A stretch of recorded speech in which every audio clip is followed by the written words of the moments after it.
ओडिया भाषा संस्कृति कला परंपरा को नहीं सरकारी एवं बेसरकारी स्तर में विभिन्न कार्यक्रम आयोजित होता बेले प्रथम थर पर उत्सव आयोजन को नहीं देखा देछि विवाद घटनाटी घटी 42 मोजा अंतर्गत कलपड़ारे तेबे एठारे गत वर्ष मध्य रज महोत्सव बहुत धूमधाम रे आयोजित होता एवं आयोजित करते यूनियन फॉर कटक सदर डेवलपमेंट चलित वर्ष मध्य प्रस्तुतिर शेष पर्यायर पहुंचीला मिलता जिला प्रशासन पक्षर अनुमति किंतु रही जाइतिला एक त्रुटि जो पुलिस प्रशासन पक्षर मिल नथिला अनुमति जो कार्यक्रम टी स्थगित रही एवं निराश होइतिले अनेक प्रतियोगी जो मानू एठारे विभिन्न प्रतियोगितामूलक कार्यक्रम से भाग नहीं एठारे से कला प्रदर्शन करते संबर्धित कर तबे एक महोत्सव को नहीं जितेबाला यूनियन फॉर कटक सदर डेवलपमेंट सदर अंचल किसी उन्नयनमूलक कार्य करने चेष्टा कर लगी प्रशासनिक रोक आलोचना करबा आम सहित जड़े यूनियन फॉर कटक सदर डेवलपमेंट सभापति अच्छा जी कि जड़े शिक्षाविद एवं अंचल जड़े स्वेच्छासेवी भाव जनाशुना एवं समस्ते आदर रे टूटन भाई बोली संबोधन करती भाई स्वागत करुच्ची को कौन रही किपर ये कार्यक्रम टी बर्तमान स्थगित रही जो आशा और आकांक्षा नहीं आप महोत्सव को अति आनंद उत्साह सहकारे गत वर्ष आयोजित करते चलित वर्ष ए रोक लगी देखो आमर अनुष्ठान सदस्य मैंने प्राय 2 मास है प्रोग्राम करने कार्यक्रम जारी रखी एवं आम 27 तारीख 27/5 रे कटक आमर कलपड़ा आरआई रिपोर्ट कले से लैंड उपर आम जो अप्लाई करूँ एवं अन्य समस्त परमिशन आम जमी R&B हो फायर हो इलेक्ट्रिसिटी हो आईआईसी बेंटकार भी फरवर्ड करते एसीबी भी फरवर्ड करते तहसीलदार 27 तारीख रु एपर्यंत पिला हाँ देदेवी खाली आज देदेवी कही आमको 13 तारीख दिन संध्यारे देले परमिशन तापर आम नहीं डीसीपी ऑफिस डिपोजिट कर डीसीपी ऑफिस रु आमको 8टा बेलू परमिशन टा मिलला जे तुम इवेंट करने तार 2 घंटा पर कौन है पुणी डीसीपी ऑफिस फोन आला करेक्शन कर तेणु आणिक आमको से डॉक्यूमेंट दिखाते करेक्शन करदेबू तापर से रिपोर्ट को रखीदे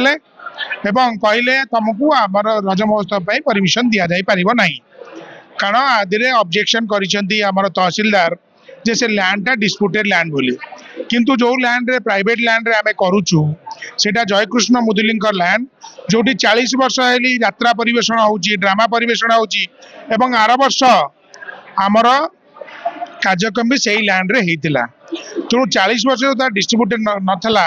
ए वर्ष सेटा केमती डिस्प्यूटेड हैला जदि डिस्प्यूटेड हैला आमर तहसीलदार महोदय कौन डिस्प्यूट है आम भागे डाकिक भी कथबार्ता हो ना आमको प्रिंसिपल ऑफ नेचुरल जस्टिस मिलनी तापर आमर एत जो सजसाज जहाँ होता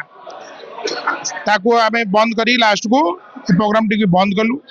सेटा आम आज आपण रखी पिला माने जो कृति प्रतियोगी माने अंशग्रहण करुले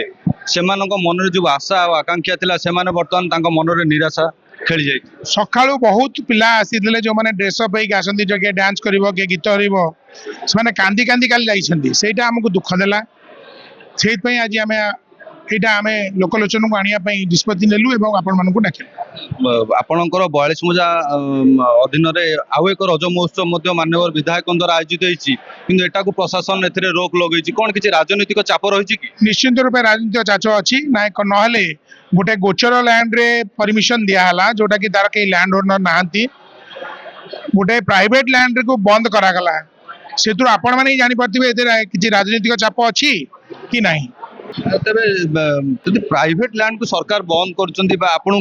प्रथम परमिशन देते अनुमति देते से जगह कार्यक्रम आप करूँ पारु पर्यंत चेष्टा करते निश्चित रूप आमको तो परमिशन मिलता एवं आर वर्ष भी मिलता आगुरी जहाँ कार्यक्रम सदा मिले कारण प्रशासन प्रोसेस से लास्ट 2 दिन आगुरी ही परमिशन दियती 13 तारीख रे जो परमिशन देते से दिन देते ना बैक डेट देते 13 तारीख परमिशन जो देते 13, 14, 15, 16 4 दिन देते आपन को जोटा जिला प्रशासन जोटा तहसीलदार जो परमिशन जो कागज देते आपन को जे आपन कार्यक्रम आयोजित कर 13 तारीख राति संध्या 8टा देले से बैक डेट 11 तारीख डेट पड़ता तो 11 तारीख जो डेट पड़ता 12 तारीख रे दे पारथान 13 तारीख सेकंड सटरडे छुट्टी थिला छुट्टी दिन देखिए आम छुट्टी दिन ତହସିଲଦାର ଆସିଥିଲେ ଇଏକୁ କହିଲେ ମୁଁ 11ଟା ବେଳୁ ଯାଇ କରିଦଉଛି, ତାପରେ 3ଟା ବେଳକୁ କରିଦଉଛି, ଏମିତି କହି ସନ୍ଧ୍ୟା 8ଟାରେ ଦେଲେ। କିନ୍ତୁ ଯେତେବେଳେ ଆପଣଙ୍କର ପୋଲିସ ପ୍ରଶାସନ ପାଖକୁ ଆସିଲା ସେଇ ଅନୁମତି କାଗଜଟି ସେଠି ସେ ଜାଗାରେ ମଧ୍ୟ ଆପଣଙ୍କୁ ପରମିଶନ ମିଳିଥିଲା ନା ସେ ପରମିଶନ ମିଳିଥିଲା ଆମକୁ। ରୋକ କୋଉଠି ଲାଗିଲା? ତାର 2 ଘଣ୍ଟା ପରେ ଆମେ ଡକେଇଲେ, କହିଲେ ଆମର ଭୁଲ ହେଇଛି, ପରମିଶନ ଟା ଟିକେ କରେକ୍ସନ କରିବୁ, ଆସନ୍ତୁ। ଏଇଟା ଆପଣ ଅନୁମାନ କରୁଛନ୍ତି କଣ ଏଇଟା ନିଶ୍ଚିତ ରୂପେ ଷଡ଼ଯନ୍ତ୍ର ଅଛି, ରାଜନୈତିକ ନା କେଉଁ ଭଳି ନିଶ୍ଚିତ ରୂପେ ରାଜନୀତିକ ଷଡ଼ଯନ୍ତ୍ର। କଣ ଉଦ୍ଦେଶ୍ୟ? ଉଦ୍ଦେଶ୍ୟ କିଛି ଆମର ଯୋଉ ପ୍ରୋଗ୍ରାମ ହୁଏ ବହୁତ ଲୋକ ସଂଖ୍ୟାରେ ଲୋକ ସଂଖ୍ୟା ସେଠି ଯାଆନ୍ତି, ସେଇଥିପାଇଁ। ମାନେ କଣ ଶସ୍ତା ଲୋକପ୍ରିୟତା ହାସଲ କରିବା ପାଇଁ ଆପଣ ଏଇଭଳି କାର୍ଯ୍ୟକ୍ରମ କରନ୍ତି ନା ପ୍ରକୃତରେ କିଛି ସମାଜର କିଛି ଭଲ କରିବା ପାଇଁ ଆପଣ ଏ ପଦକ୍ଷେପ ନେଇଥିଲେ? ଏଇଟା ଆମର ସମାଜର ଭଲ ପାଇଁ ହୁଏ। ଦେଖୁଥିଲେ ଯେଉଁଭଳି ଭାବେ ଶିକ୍ଷାବିତ ଡକ୍ଟର ମନୋଜ ନାୟକ ନିଜର କ୍ଷୋଭ ଆମ ପାଖରେ ପ୍ରକାଶ କରିଛନ୍ତି କି ଯେଉଁଭଳି ଭାବେ ପିଲାମାନଙ୍କୁ ନେଇ ଏଇ ଯୋଉ